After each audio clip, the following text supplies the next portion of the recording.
everyone, Tigress here, and welcome back to another video here on the channel.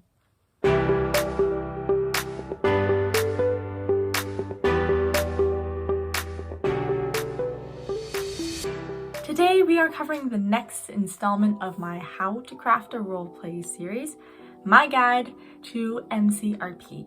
Today's video is probably going to be a bit on the shorter side because we're covering a somewhat smaller detail in your Minecraft roleplay.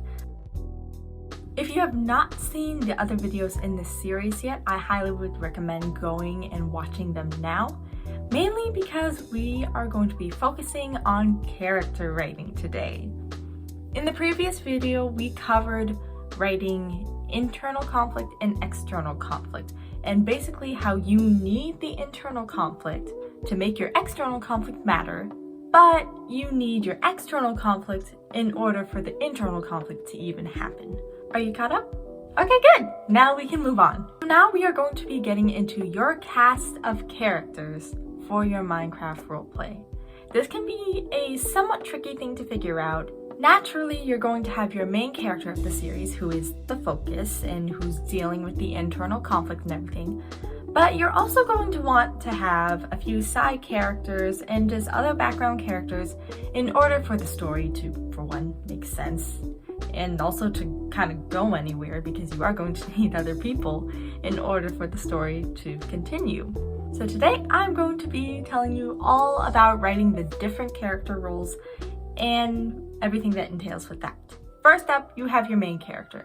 I'm going to kind of gloss over this part since I kind of covered everything about that in the previous video about internal and external conflict. I don't want to go over that again. You can just go watch the other video. But obviously you have your main character, who is the driving force of your story, who is propelling your story forward. I think the one big thing though about your main character is that you want to make sure that you never confuse your viewer on who the main character is. It should go without saying that throughout the entire series, someone should not be questioning, wait, hold on, who exactly is the main character again? That's what I meant earlier when I said that writing characters can make or break your series. If you are the type of person who wants to write a bunch of side characters, or maybe your main character just has a lot of friends or acquaintances, it can maybe get confusing to your viewer on who the main character is, if you're not writing it correctly. I think this is a small fear I had when I was writing Memory Lane, is that I knew my whole cast that I wanted, but I had to keep telling myself, okay, just make sure to keep the focus always on Eden. Eden is the main character, she's the one with the internal conflict, so always steer the viewer back to that. Even if maybe you have certain scenes where it's just the side characters talking, or it's just focused on the side characters, always make sure to somehow go back to your main character. Again, just showing the viewers, reminding them, hey, look, okay, yes, these characters are important to the story, but the main character is still the one driving the story.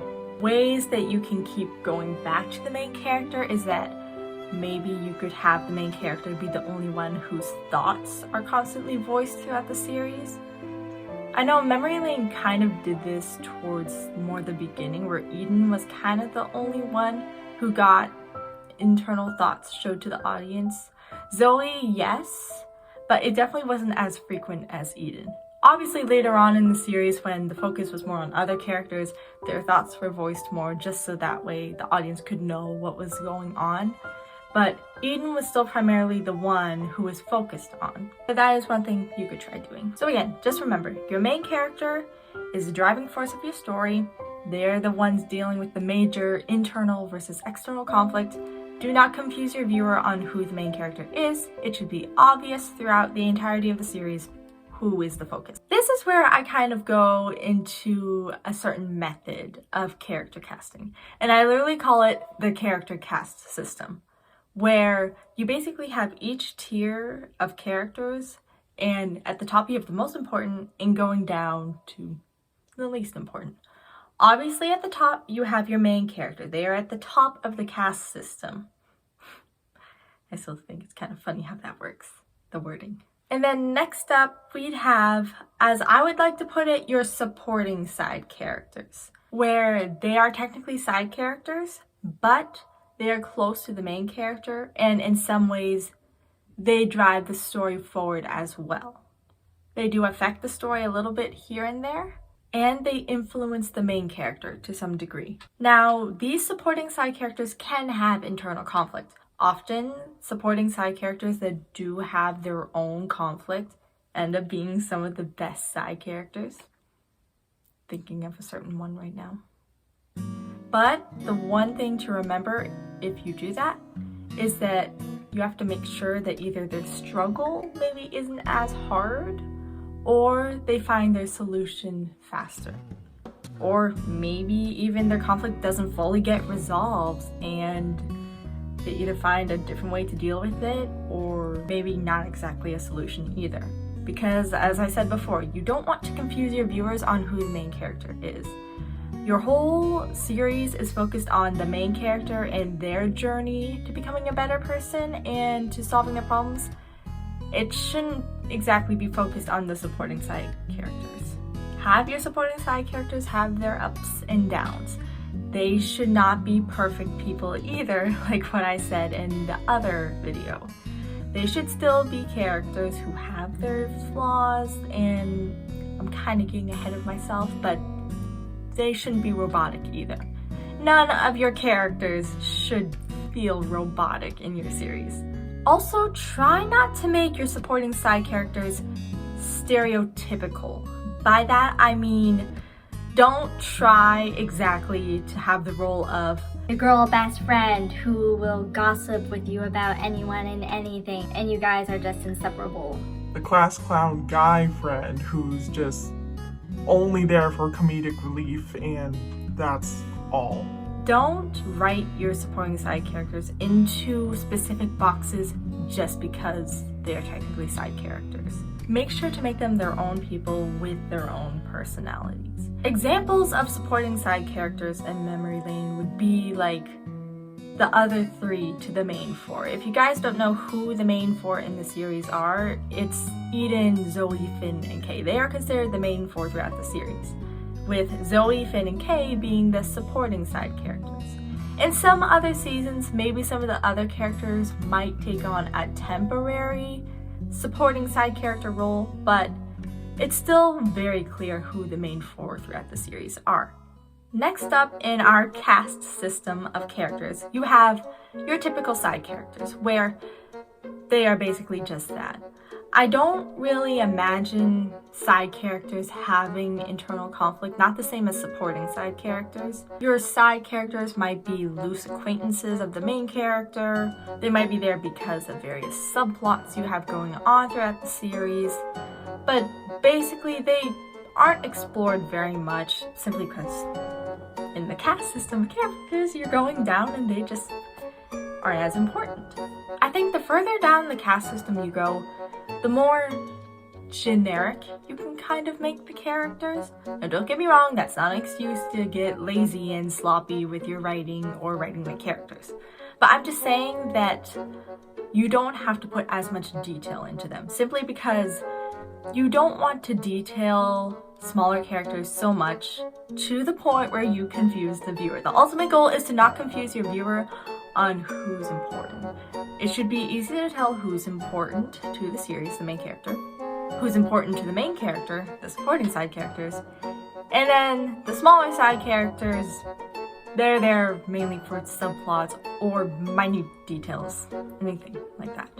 So you don't really have to make their writing so serious. You don't have to give them huge, tragic backstories or anything. You can imagine maybe they do, but you don't have to explore it. Examples of side characters in Memory Lane would be like, I imagine the other four of the main 8, which is like Sienna, Simon, Connor, and Petra to some extent. In the later seasons, we did explore more of their stories, especially in season 6, you got to see Sienna's whole backstory. In season 5, you got to hear Petra's story, but they were still not as prominent as the main 4. The main 4 were still definitely more focused on.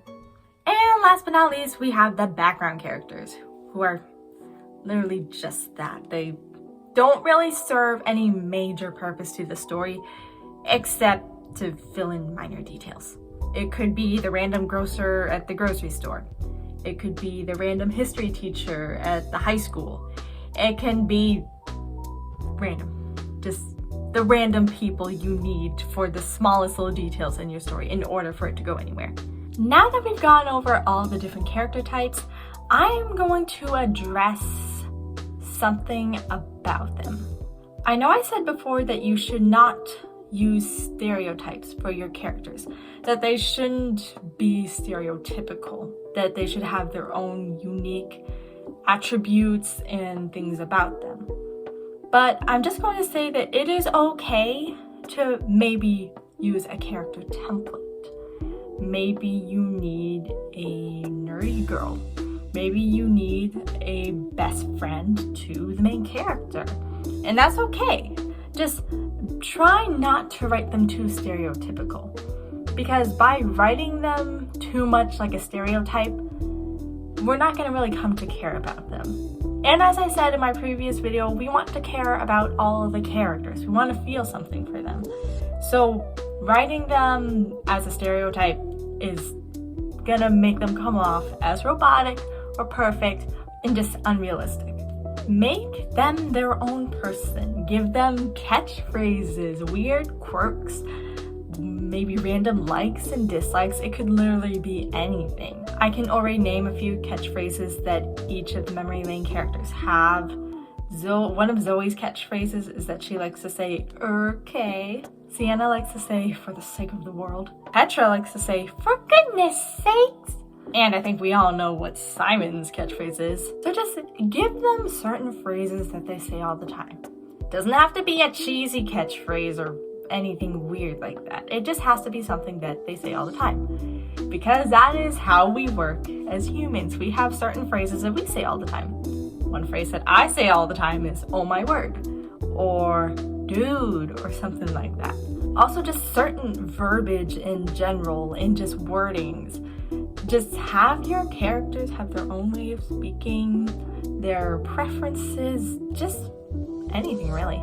Because by giving them these certain preferences and likes and dislikes, you are basically defining them as a character. You are making them their own person. I think the perfect example of one of the Memory Lane characters who was going to originally be stereotypical, but grew to become their own character is actually Kay. When I first wrote Kay, she was going to be your typical nerdy brainiac girl who is super shy, who's socially awkward, who uses the big words that really, honestly, nerds don't use in everyday life. She was going to be a stereotypical nerd. She was not going to be the spitfire, sassy girl that she can be now. If anything, I think the person that really brought out her character was Orchard Blaze and her voice acting of her. I didn't originally write certain things into the script.